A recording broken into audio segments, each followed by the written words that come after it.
Hi, Darby. Hi, Thank you for joining me today. thanks for having me. We're here today to talk about your book, Dad Brain, The New Science of Fatherhood and How It Shapes Men's Lives.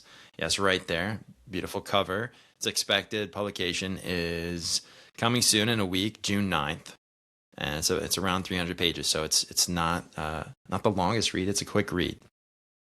Yeah, so I've read your book. That's why we're here to talk about it. But tell everyone listening, what is it about?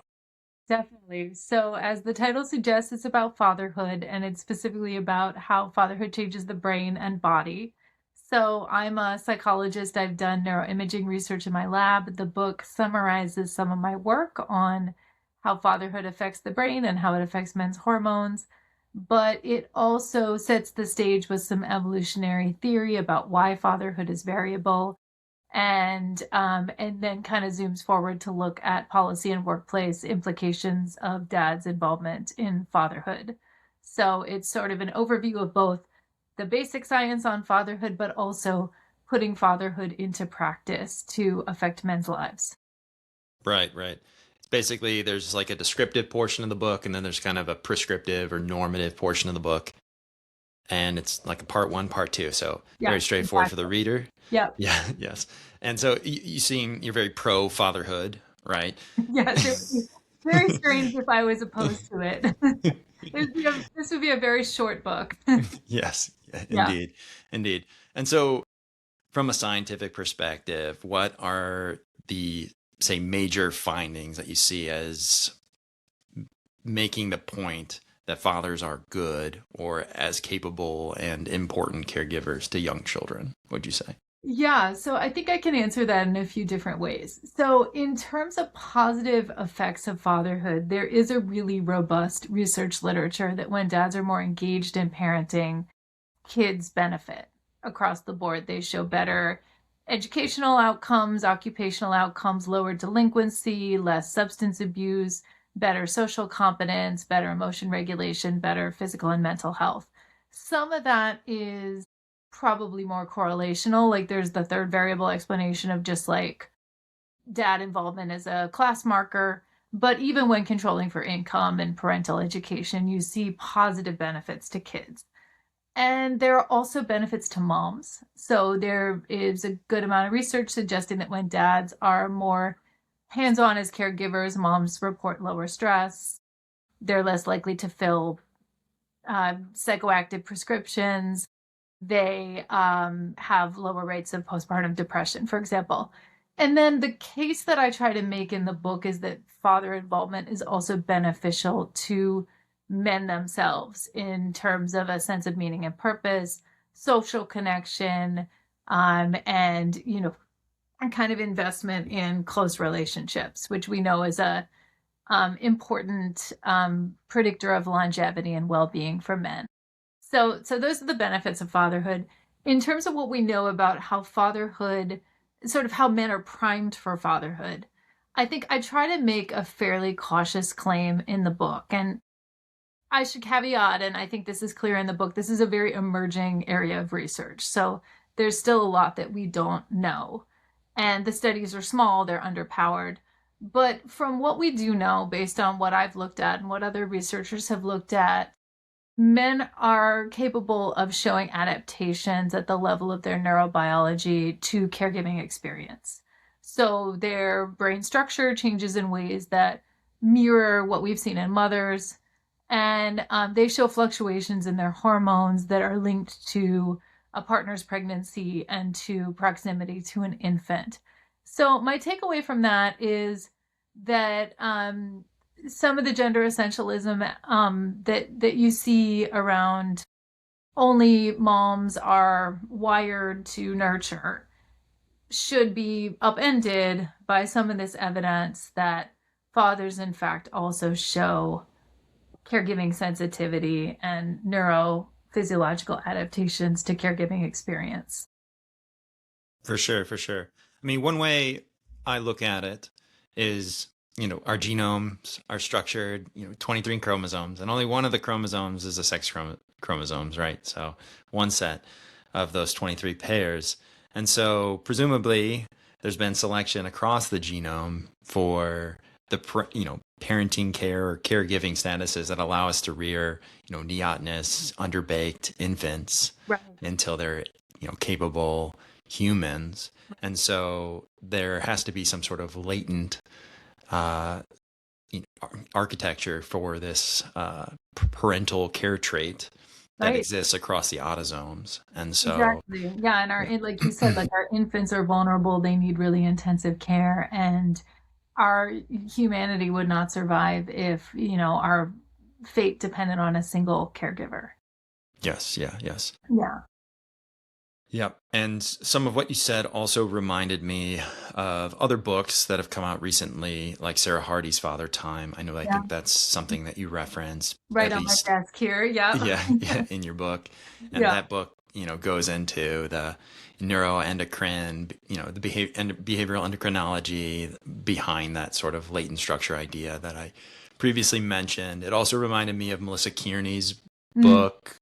She's an economist from, I want to say, University of Maryland, Yeah, maybe, the and the two two parent privilege. Yeah. two parent privilege. Yeah. Yeah, and the main point there, she was going into the economics research side of it, and it was showing, it's there was many limitations in terms of confounders, in terms of showing like, oh, there's benefits to having two parents, and so on. And her approach is that like it's just very clearly that children of two parent households are materially better off in enormous ways, and no matter, even if we can't like perfectly adjust for selection effects and the confounders, this is just like a reality. So does seem to be better to try to make more of that happen. Yeah. Yeah. Makes a lot of sense, right? Beyond just like you have more material wealth because you have more income, you also just have more parental time and attention, right? Like, Indeed. of course you want, more hands-on help. So, Totally, totally. That's yeah. why, I'm also a big proponent of, hopefully like you have your grandparents around and your siblings and the cousins and so on. It's ideal to be able to do those things, and it's harder and harder to have that when, people are moving around for jobs or going different places for college and so on. There seems to be less of that than there was in the past. Maybe, maybe not. I know there's kind of a debate about that, but I'm not on the latest of that. But it does seem I that we. I agree. And one thing that concerns me about the birth rate dropping is we have a cousin deficit, right? So our Mhm, extended mhm. family networks are shrinking as well. And yeah, as people move farther away from their families of origin, right? Like you're just diluting that sort of intergenerational caregiving kin network that I think used to support the family much more. Which ironically, and I say this in the book, even puts more pressure on dads, right? Because Yes. when Yeah. you don't have this sort of alloparental network of your community and your kin, you end up with the nuclear family. And so men are actually sort of are more beholden to do some of the childcare. Definitely. Yeah. It's a new dynamic for sure, and maybe we'll get into how involved new dads are, or the latest generation of dads are today, in a bit. Yeah. Um, Before that, I was thinking of asking, what are the trade-offs to your vision of increased paternal care? Uh, what do we gain by specifically say like some of it seems to be like an implicit, not to say that it's zero sum, but some of it is implicitly like males will take over doing some more nurturing in your vision versus what women are doing today. And say, there's probably some trade offs to that. Yeah. And I wonder how you view those trade offs. Yeah, it's a really great question. And I guess the first thing is we should probably try to set what we think the current baseline is. And so what are we talking about when we say like more paternal care, right? Hmm. Like men are doing a lot. So I don't know that like we may already be at a level that it's like let me think about how to say this. Like do we want or expect like a 50-50 division of labor with parenting? Probably not. And there's some biological reality around like pregnancy and the first postpartum period that like women are just going to be better equipped to do it. So I think it's more about like below the 50% threshold, if you're turning a dial in which men are going from zero to closer to half, like where on that dial should men land? And I don't think there's necessarily a single number that I would advocate for. So like you're kind of saying my vision, but I think my vision is more about we're flexible and adaptable to different contexts. And so there are probably cases in which a real specialization division of labor makes a lot of sense for families. And there are probably cases where a more egalitarian divide is going to suit certain families better. I don't know that we need to be overly prescriptive about it. So I Mhm, guess mhm. I'm kind of pushing back on the premise of the question a little bit. I don't know. What do you think? I Like, see. yeah, Yeah, I guess that was just my read. It seems that there's like an implicit argument here that there's a room for improvement in the paternal care division. But when I look at it, I see more of the issue being there being a choke point to entry into marriage. And that the hmm, people who enter right, into marriage, for the most part, there's obviously variation, between dad behavior, even, within the married population, of course, but it seems like compared to those who are married and then fathers who aren't married, it seems, and this shows up in the book as well, I believe, and some of the things you discuss, that married fathers are the ones who are really, participating pretty well right now in the raising of children, yeah, and it's the fathers who aren't married to the women they have children with who are not, and right. so it seems like a marriage challenge that we're facing, maybe more so than specifically getting fathers involved in parenting. Yeah, I agree. I think the concern, like where I'm the most worried about family formation, is more about the sort of gender divide around marriage and coupling. And I think there are a lot of reasons why we're not in good shape with that. And I think part of it is like gender polarization of just like, algorithmic media feeds that women and men are absorbing really different kinds of content that content comes with different value systems. I think part of it is like just the bad incentives of online dating.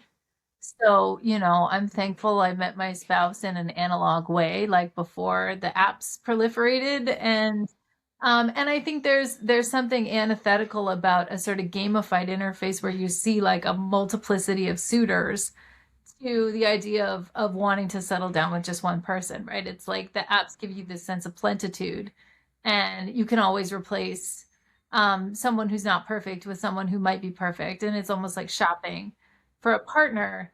And I think as soon as you put that framework around dating, it's much harder to then be happy with any given person. Um, so yeah, so I don't even know if fatherhood, like the changing role of fatherhood, is the biggest driver. But I do think we're seeing this kind of K-shaped pattern where like the best marriages among the sort of most affluent slice of society, folks with the highest educational attainment, those relationships are getting more egalitarian, and showing lower divorce rates, right? Like better outcomes. But then the non-college men, like, and the sort of like folks with less privilege are having more challenges entering into marriage and sort of navigating successful relationships.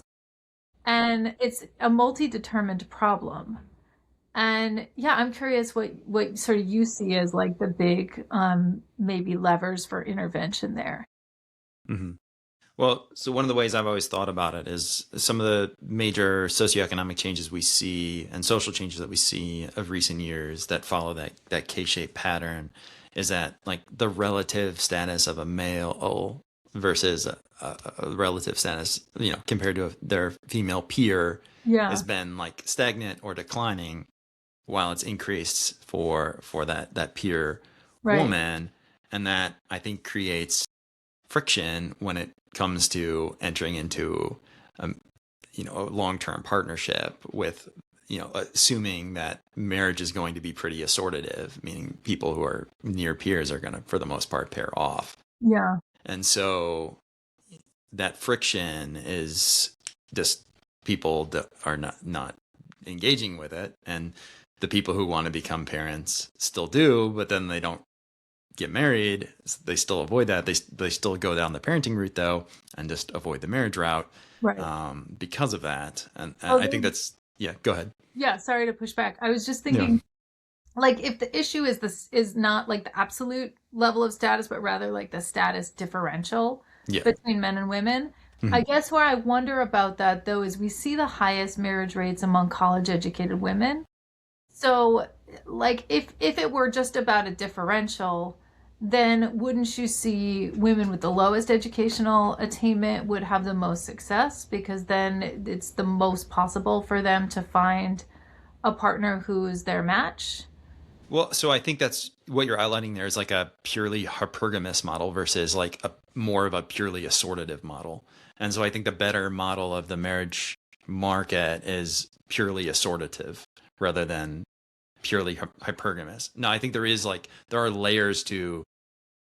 I think there is some hypergamy, but I think it's more like in terms of status differential, more like I don't know, like you see the male partners are typically like a little older, and so it's on other dimensions, Right. And and like college educated women are marrying frequently non-college men, but they're often marrying non-college men with higher income, incomes. right? So Yeah, it's like yeah, it's like ninety the percent of those. Yeah, yeah, like the more affluent women are, I guess you could argue, like scooping up the most competitive mates.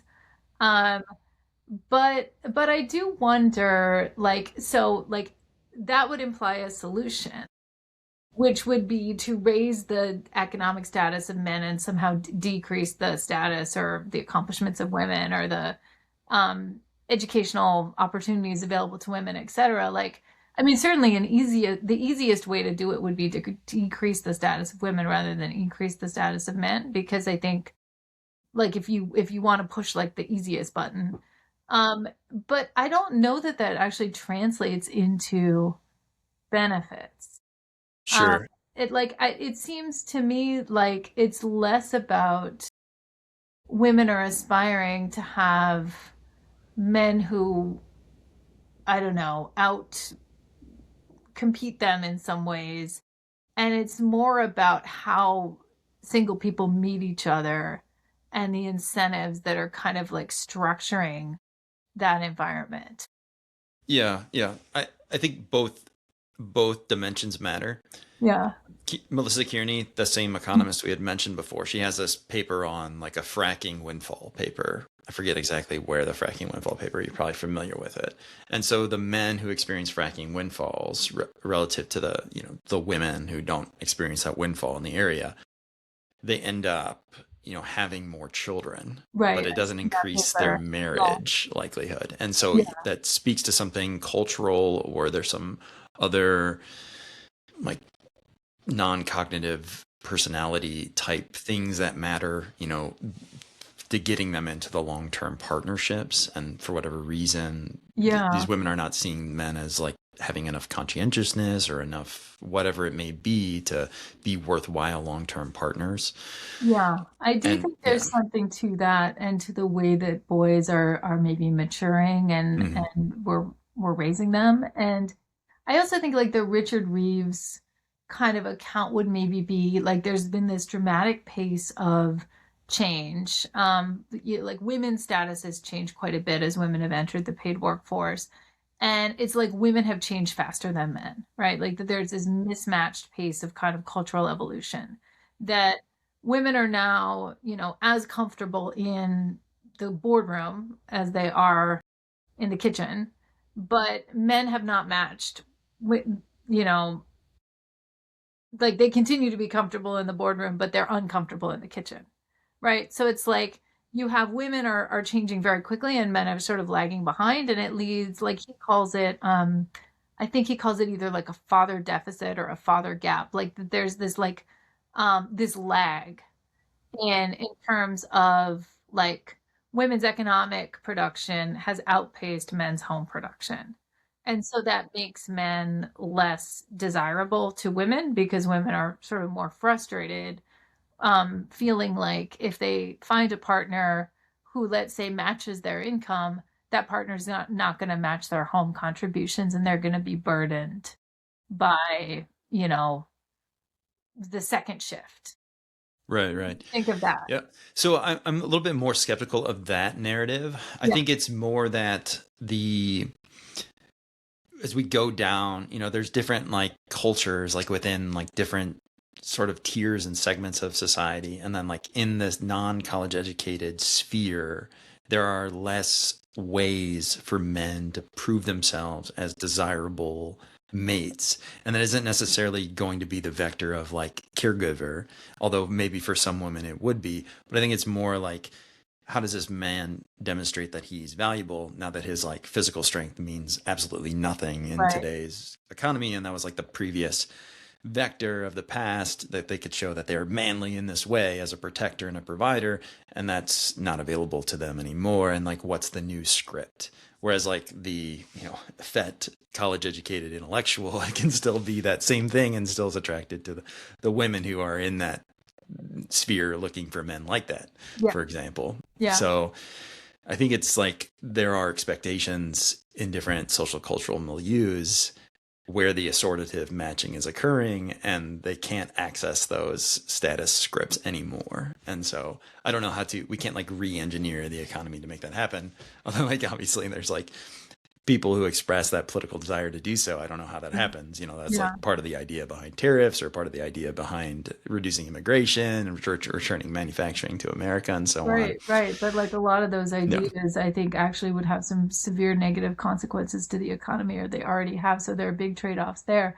But I think it's a really interesting question. And I wonder, like blue collar men have always served as, you think about like your local rec center baseball coach or mm, your gym yeah, teacher or your like your youth leader. Like I think there are ways to signal sort of like readiness to father and engagement with care. Like, I don't think it has to be like, as you say, like a fet intellectual sure. bespectacled, like, Yeah, guy who's changing diapers all the time, although that can be part of it. But it's also like there are, and I tried to make this point in the book, like there are more traditionally what we would consider to be manly ways to show up as a protector of the vulnerable. And those, I worry that those scripts are also disappearing for non-college men. Like you have fewer men, you know, sort of occupying those kinds of roles for a whole combination of reasons. But I think if you're a woman who's in that milieu and you're looking for a partner, you actually are looking for signs that they're going to be a reliable father, hmm, hmm, right? Because that yeah, that's going to make your life a whole lot better. right, right. One of the things that maybe is something a lever that can be pulled on is male, or male only spaces. It Yeah. seems like those have declined substantially over time. I don't immediately know the data on that, or whatnot. And obviously, like part of it is like socialization in general has declined as so much has been moved online, and so on. But it just seems that there could be a way to improve some of these outcomes if men were socializing among themselves a bit. And one Yeah, of the, my dad was really big in the Masonic Lodge, yeah, right? Like, things or of like this variety. the VFW. Like, there Hmm. are these organizations that I think, like the Shriners, like, um, yeah. But I mean, I think I'd be curious to see data on whether that the deterioration of those organizations has been faster than just the deterioration of in-person socializing in general, like the bullying alone thesis. Uh, Right. because it does seem like when you don't have a civic fabric that you can plug into, like a lot of men are left particularly adrift because I think women are socialized from girlhood to really curate and pay attention to friendships and want to preserve kind of close relationships. And I don't think boys get that same kind of encouragement. I don't know. I just read this. I actually just restocked it on Substack yesterday. This thing called Nobody to Call, which was a big study of non-college men's social isolation. And they found that men really longed for friendships and just like didn't have the skills or sort of like the wherewithal to cultivate them. And I think it's without the sort of social structures that make friendships happen really organically because you're just seeing people and you're doing activities. I think a lot of men who aren't plugged into institutions are just a little bit aimless, especially because we have so much screen entertainment and so many things that we can do that don't include a social component. Yeah, I would agree. I think whatever the solutions for male socialization, I think they have to be pretty structured. And I don't think they can be typed in a feminine way. That I think the patterns are very different. You Yeah, know, like it, Richard Reeves says something about like shoulder to shoulder versus yeah, like face to face, yeah. or what, it's like the tagline for it, and Yeah, like my it's very husband true. plays in like a weekly hockey league, like, or he plays golf every like couple weeks. It's like those kinds of activities where you're seeing friends and they're social, but it doesn't have to be, yeah, like it shouldn't be exactly like, it doesn't have to be a quilting bee, Yeah. you know? Yeah. And I think that segues back to like one of the concerns I have about like increasing paternal care is that like say envision a scenario where like the man is the stay-at-home parent and they're the primary parent, but they're in a ecology of other parents that are all single, or not single, but they're married women Yeah. who are parenting their children in the same way he's trying to. And how is he supposed to then enter that ecology in any way that doesn't, cause friction, or just that he's just immediately excluded and can't access it at all? Because like so much, I mean, I'm a parent to 3 children. Yeah. My wife is the one who mediates a lot of, the play dates, and just the social fabric is still like very mom anchored. Okay. And I don't immediately see a way where that can change.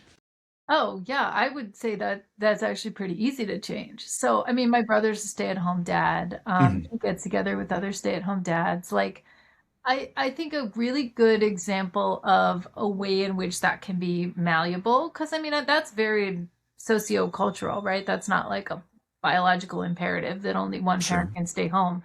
Um, Sure. Look at the countries that do some kind of earmarked paternity leave, right? Any country with an incentive program, you see these like the latte papas of Sweden, right? Like you see these kinds of like, like it's almost like a sort of cultural trope, right? That these like men who kind of convene on the park or who get together. So I think you are correct that the ecology, especially in the US, is very gendered, and it can be an uphill battle for men to find a place within it.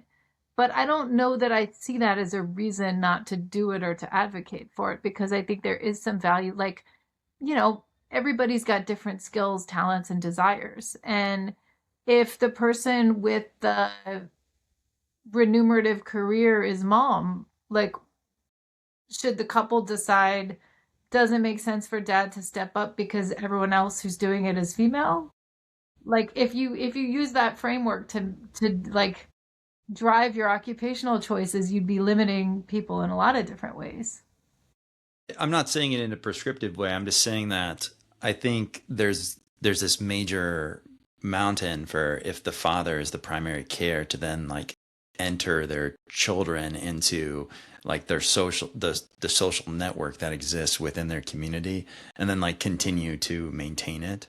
Now I would say that there's probably some like innate psychological differences too, that help women be a little bit better at doing this too. I think they monitor, navigate these social relationships a lot better. There's all these like jokes about like, oh, like you just hung out with your friend and you come back, the husband comes back and talks to their wife and they ask like, oh, did you talk about like so and so's ex problem with whatever? And they're like, no. And they're like, what about his like recent divorce? And they're like, he got divorced. It doesn't even know what happened, right? So it's just like, Yeah.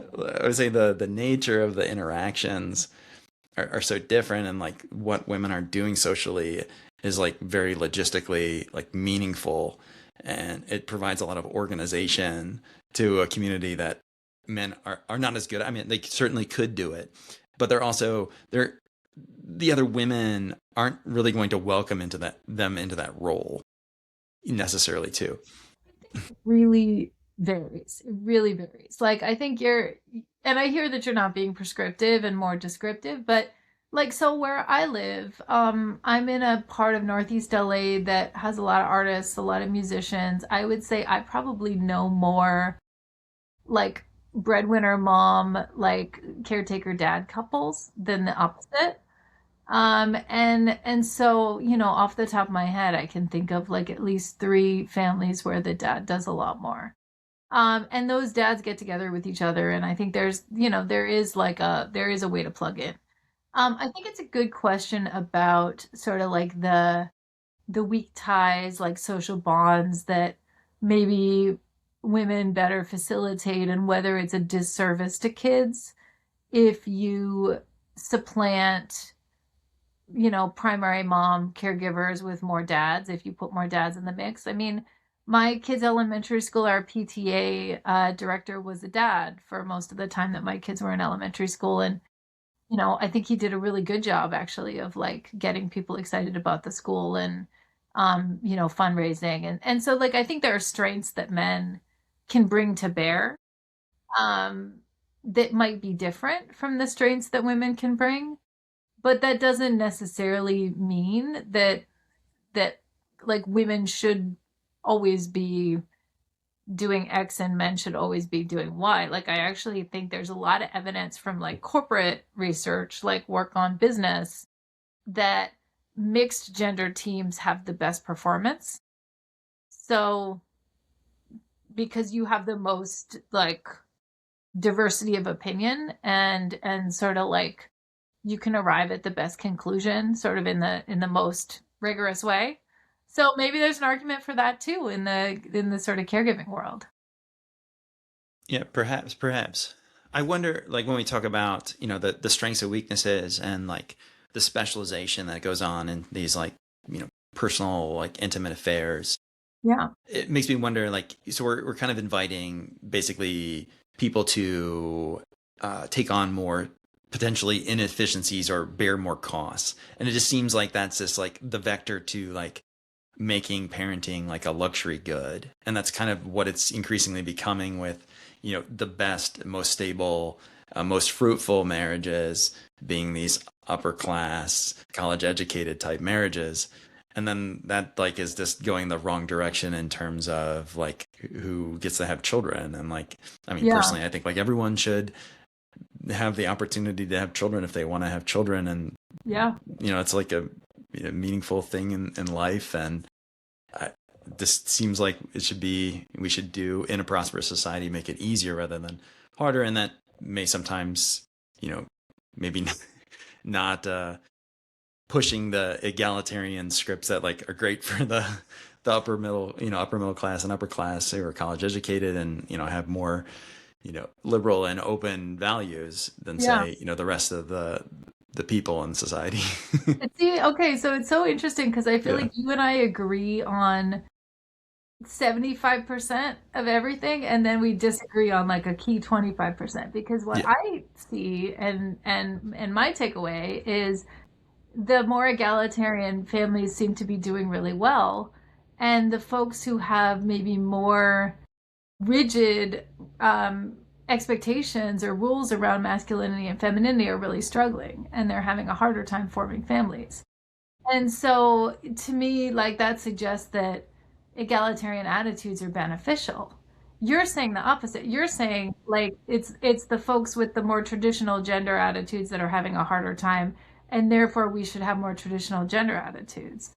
Yeah, I think the question is like who's setting the scripts, like who's setting the ideal, who's setting Well, the I think you trend. just look Yeah. at who's showing better outcomes, right? Like you're seeing better family formation outcomes among folks with more egalitarian gender beliefs and Right, practice. but if it's all a selection effect, which Yeah. that there's a lot of like But why, like, reasons to believe that. why do you think that folks like on the sort of more privileged end, why do you think they harbor those more egalitarian attitudes? Like, Well, did the, we see all those like collinear things between like intelligence and openness to experience and liberal social attitudes. Like they're all like you could ask the same questions like why are all the like universities and colleges left leaning, right? but That's the same mystery, right? why would the fix be to make gender attitudes more traditional? Well, I'm not saying it. I'm not That- saying that changing the attitudes Yeah. makes it better. I'm just saying that like the attitudes are what they are, and then like creating the socioeconomic environment that like facilitates or whatever can be changed about the environment to facilitate within those fixed preferences that exist, or like fairly fixed. I mean, of course, But we I see guess some what I would dynamic. say is like if you're trying to figure out how to improve something, you want to figure out like what is the most malleable part. Like I would say it's probably the gender attitudes are more malleable than the kind of global socioeconomic conditions, right? Like I if guess it depends on what anything, you mean by gender attitudes, well, I though, guess I'm right? saying like like this is maybe just I haven't thought this through all the way, so this could be a devil's advocate argument, but like let's say there's an intervention that makes non-college, the folks that aren't forming families, much more egalitarian, like in terms of their gender attitudes. Is that going to have a more positive impact on family formation than like what's the counter proposal? You know what I mean? Like that could be maybe that's a positive because Sure. then women are more open to the kinds of men that they can find within their communities, and those men are going to be better partners. Potentially, I just when we look at like revealed preference, right? So Yeah, when you go to the upper, the right tail of the economic distribution, like the typical arrangement is like when the man has enough to provide, the woman is choosing to go into a domestic role, right? right. So that's like if we trust that is like a true revealed preference, You mean and within the that's more the like sort of higher yeah, um the higher up you go, and then like so and that's like if that's the true like preference, then like the whole like egalitarian like push is like not that's not what anyone wants but the really most deep down. educated like the most educated couples who are forming the most like who are have the highest family formation rates, those tend to have the most egalitarian And that's where all the complaints like gender. all the complaints about like man keeping and heteropessimism and all that I stuff mean, like that come out of that group though, right? I agree Like, that all that stuff is super counterproductive, but yeah. I think you and I would completely agree on like what's wrong with the discourse. But I'm not sure. Like it seems like if there's one group of society that's doing the best in terms of the outcomes that we both desire, right, which is like increased family formation, it would be the group that harbors the more egalitarian attitudes. Right, right. But they're also the smartest and the hardest working group. Well, maybe that's because those attitudes are good. And those, but Okay, I want sure. to circle back because your original question was about inefficiencies, Yeah, yeah, yeah. and and so my question back to you would be, where do you see the inefficiencies? Well, so the inefficiency is like the women in that segment are often stretching themselves to fulfill like more masculine, typically masculine roles, Mhm. and Yeah, the men are stretching themselves to typically fill more feminine yeah, roles. Is the simplest way yeah. to construct that. Now the specifics are super But why is complicated. that an inefficiency and not like a benefit, I Well, guess? the inefficiency comes from like if there is like an actual like sex difference that gives one sex an advantage in those roles or not, then the inefficiency is the fact that they're working against those inherited Right, but not just abilities but also proclivities, right? see, okay, this is where again, like you and I agree on so much, but like taking the opposite away, which is that it's actually your people have more freedom to occupy the roles that feel good to them, that aren't prescribed solely by their gender, right? So like Mhm. if a woman likes working and is good at it, right, then like but a culture says you can't do it because solely because you're female. If a man enjoys spending time with his kids and prefers that to clocking in at the office, but the culture says no, that's not cool, right? So you're actually creating more freedom, which I would say you could Mhm. see as an efficiency rather than an Mhm. inefficiency. It's giving people more Mhm. latitude Well, to it's, be yeah, it's themselves. because there's heterogeneity like within the sexes, and so Right, like the right. freedom that we're creating is to create freedom for the like say the more atypical type of woman or the Not more even more atypical type of atypical man. though. I think it's like everybody enjoys like I think well, let me say a different piece of this that I think is relevant, which is that like household labor saving technologies are probably the single biggest reason that women are in the paid workforce. Like it's not feminism, it's the fact that Yeah, it's what you technology. used right, what is technology. What you used Yeah, to yeah. have to do to keep a family fed and clothed and hygienic was a full-time job, and it no longer is, right? So it doesn't, it's actually very inefficient in some ways to have someone who's fully out of the workforce solely because it's quote unquote a traditional role that we think they should assume, when there is no longer like the equivalent of a full-time job for them to do at home, right? It's like now that we have the technology that enables people to have more leisure time, there are a lot of ways to spend that time, but one way to spend it could be for both partners to engage in paid work. Right. I mean, I 100% And agree again, in I feel terms like of like, the gender role is the inefficiency, I guess would be my point there. no, well, so I think it depends on like how much investment there is in the child, right? Mhm. And today in our low fertility, wealthy society, the investment in the children is up and to the right. Yeah. So, you have Maybe too high, if anything. extreme, yeah, it's way too high. Too And intensive. Yeah. right. So, but then there's also like, there's a game theory problem or a social coordination problem because if everybody in your neighborhood is doing that sort of investment, how can you get away with less investment? And Totally. so you have to do it in some respects, or at least to some degree, and like just to keep up in a respectable way if this is the community you're choosing to live in.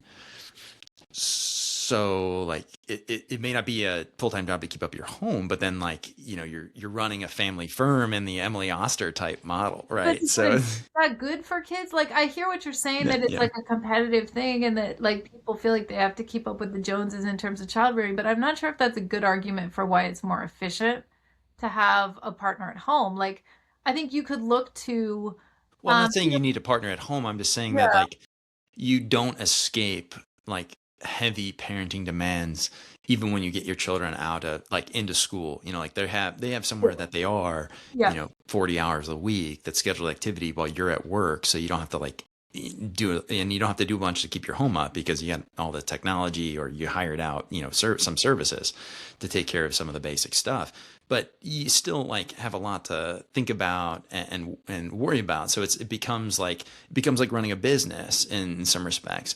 And so but the business, the skills that specifically help you run that business, I would say in some ways women are a little bit, well, they have a more interest in some of those things, and they're also a little bit better at them.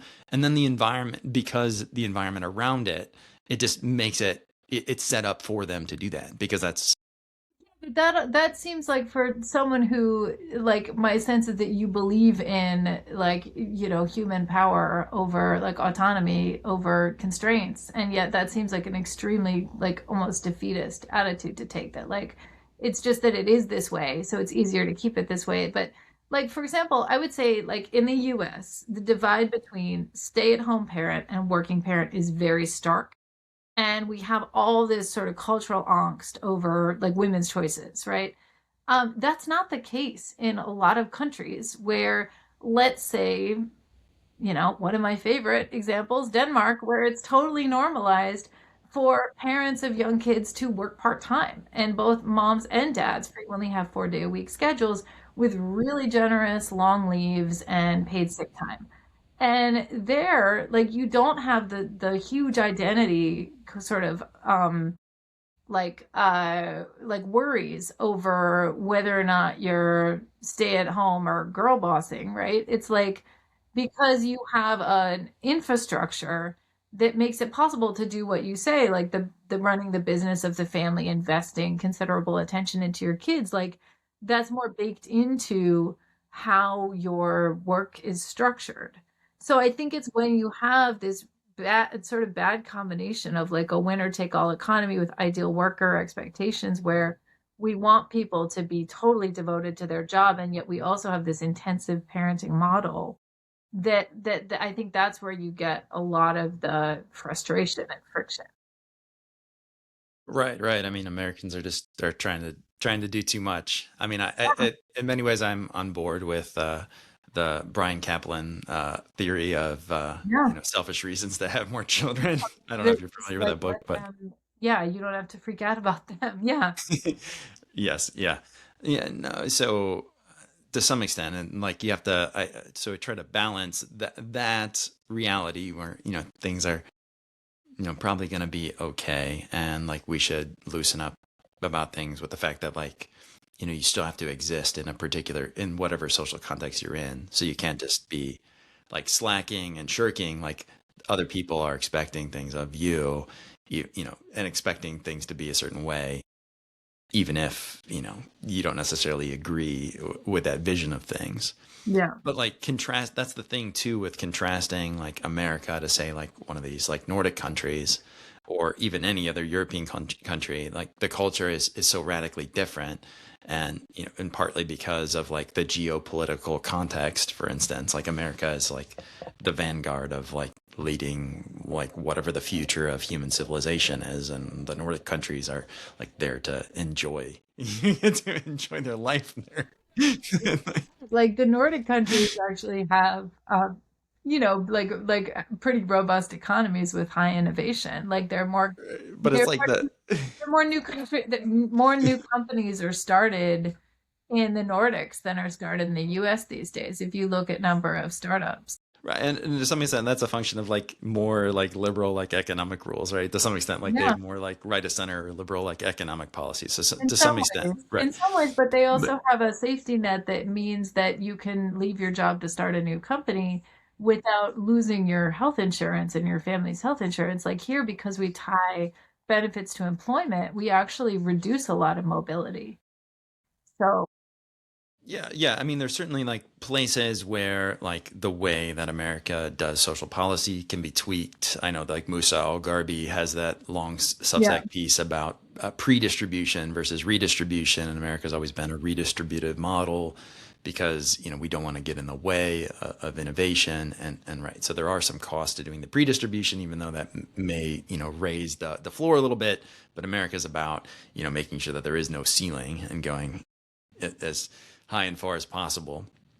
So, I don't know, but those countries they're so different in terms of like America's radically more diverse. It's mhm, radically larger. It's they don't have we have a very mixed cultural history too. So many people say it's like many nations instead of one. I'm a bit of a big believer in deep roots theory. If you've heard that about the America's history, where the famous book here is Albion Seed, where they say even within the British founding the country, there's four separate nations, and those in some ways partition into yeah, the red team and blue team today.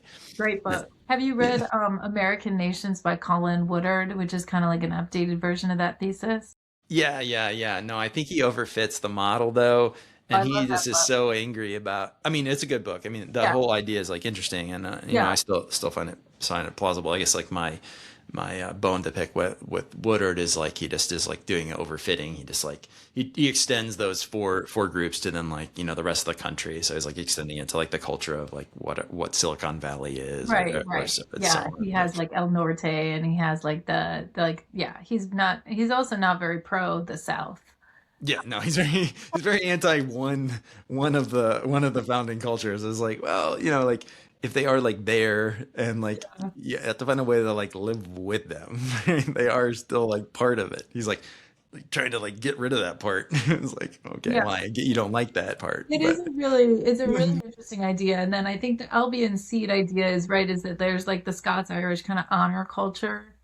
Then that's somewhat distinct from like New England culture, for yeah, so that's example. the Yeah. Puritans, and then they're close with the Quakers. So those are the two, and so you get the kind of the synthesis between the Puritan Quaker and this is Blue Tribe, and you get the synthesis between the Scotch Irish, who are a little bit of a wild card, and then like the Cavalier, which is like it's kind Yeah. of like lower tier elite from England who left during the English Civil War, Yeah. and there's a lot of like the Jeffersons and Yeah, type like the people. Virginia, like classic. Yeah. Yeah, Like I think the Cavaliers are like that's the team of UVA, yeah, that's right? UVA's Yeah. like, mascot Um, exactly. yeah. Tidewater, My husband Virginia. is a UVA grad, so I hear about the Cavaliers. Yeah. Yes, yeah, yeah. Indeed, indeed. Yeah, so I mean, there's a lot of stuff going on. We're obviously not going to solve the problem. I was curious if we circle back to the science, Yeah. to you're into brain imaging and so on. And I'm not sure if you're familiar with Eric Hoel or Hole. on Substack. But he in his recent book, he has a whole critique of like fMRI findings Yeah. and like the, where like they put the dead salmon in the machine, Yeah. getting like Totally. activity. And obviously Yeah. you've mentioned some of those things with the small n and all those Mhm. concerns that go on when you're doing scientific research, where you can Yeah. get false positives or just make things can come out wrong when you're doing these things, or just you may be unable to replicate them. I'm curious, broadening this question to just beyond the imaging stuff too, is just like dead brain science in general, where we're showing that there's benefits to dead brain. I wonder, to what extent do you think, like, if we're able to magically do designs that could be control for those confounders, control for say genetic variation, would we still see these effects? Because I'm very worried that like what we're looking at is just a selection phenomenon. Yeah. Yeah, it's a great question. I think, I mean, first of all, like the research is very limited. And I did try to be clear about that in the book that like these are emerging areas of research. We should take everything with a grain of salt. Like I really get bugged by popular science books that make very broad claims and treat them like they're settled because so little in science is ever settled and especially when you're studying humans. Um, that said, like, I think a lot of the findings, and like, I didn't talk a lot about animal models in the book, in part because Sarah Hrdy did such a good job of that with Yeah. Father Time. Hmm. And so I didn't want to overlap her book too much. There's also a new book that just came out, A Creature's Guide to Caring, which is about animal parenting. And in that book and in Hrdy's book, like, there are a lot of models of paternal involvement and also like paternal transformation, like at the level of hormones and brain. And so, there's this idea that, like, for example, in biparental rodents or in voles, um, there are things that can kind of turn on the male response to offspring, right? Um, and even like mice that would commit infanticide, like male mice, that gets like switched off, within like I think it's 14 days after a mating event. So it's almost like there's this mechanism, right, for like making you act like a father and behave differently with your pups. And I guess the way I would think about it in humans is sort of going back to the alloparental idea, the idea of being a cooperative breeder, right? Where there's participation in caregiving that's spread across the community. Is that it would be advantageous to our survival as humans if we had a sort of like a brain architecture that was designed to make us empathetic, to make us, want to protect the vulnerable, to make us good at reading other people's signals, to make us motivated to care for each other, right? Like all of that is kind of built into being human. And so I think a lot of what we talk about is like the maternal brain or the maternal instinct is really a parental brain or a parental instinct. And so that, I mean, that's kind of what I tried to underscore with the book. So to me, like that's less about any one study and it's more just about like what do we understand about, our evolutionary history that would support this idea that father involvement is sort of built into who we are as humans. Does that make sense? Totally, totally, totally. I wonder if this is kind of just a random side question, mentioning like, evolved empathy per se, is if you're familiar with Paul Bloom's arguments, quote, Yes. like against empathy. And so like Yes. there being like a double edge to say, like to some of these good instincts. I mean, of course, like everybody's familiar with like the idea of like mama bear, protecting their young and so on. But the basic principle being that like, the behavioral endocrinology that coordinates empathy, is very, say, like, are kin driven or in group driven. And Right. then, Yeah. so the costs will fall on the out group. There's going Yeah. to be aggression towards the out group.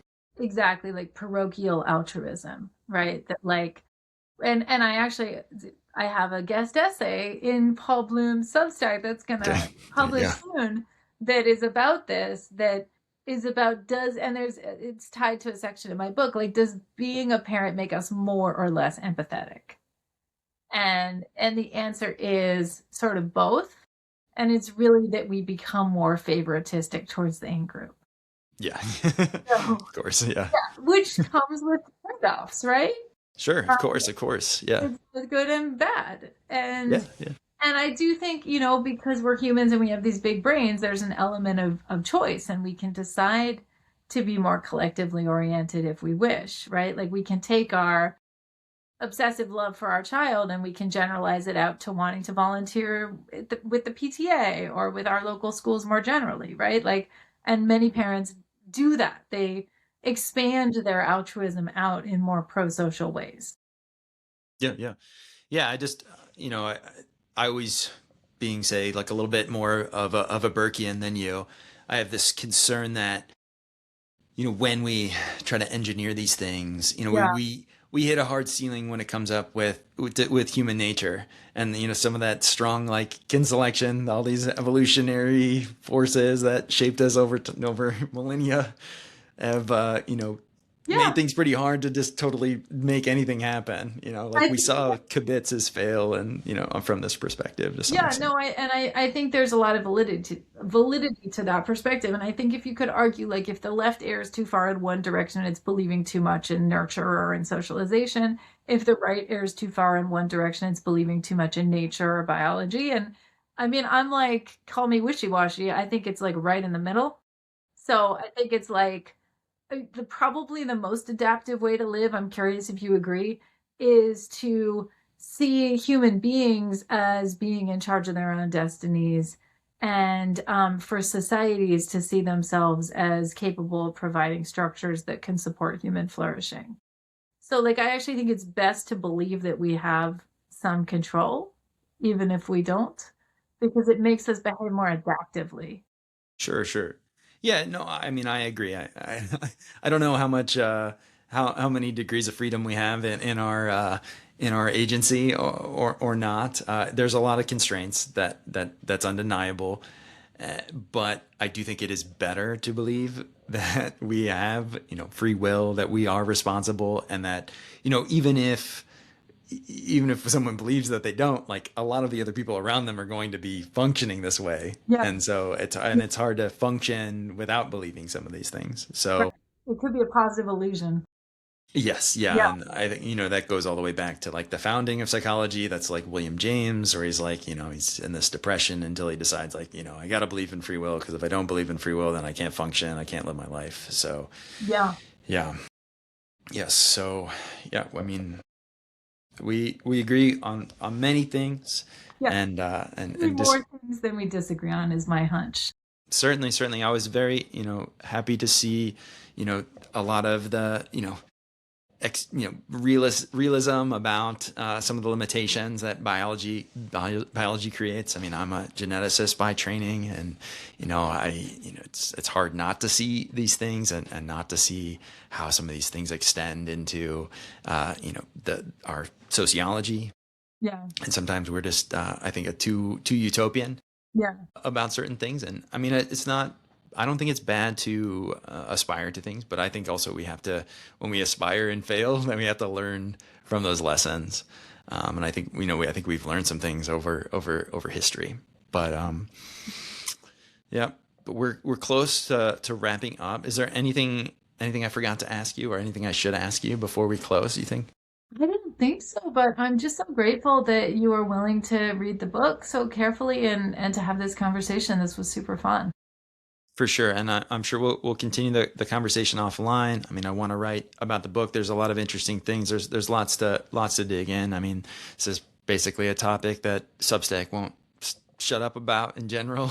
Well, that's So and I found my yeah, niche. I yeah, found the people. Yeah, yeah, it's got its own tag. They need like a yeah. division just for that, we call it derogatorily gender slop.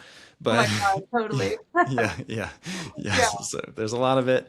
But tell people where they can find your book, and just remind people about your book again yeah, before we close. definitely. So I will hold it up again, even though it's also right behind me. So Yes, here's yeah, the book. dude. It comes out June 9th, and it is available at all bookstores and on the internet. Awesome. Thank you, Yeah, Darby. yeah. This was great.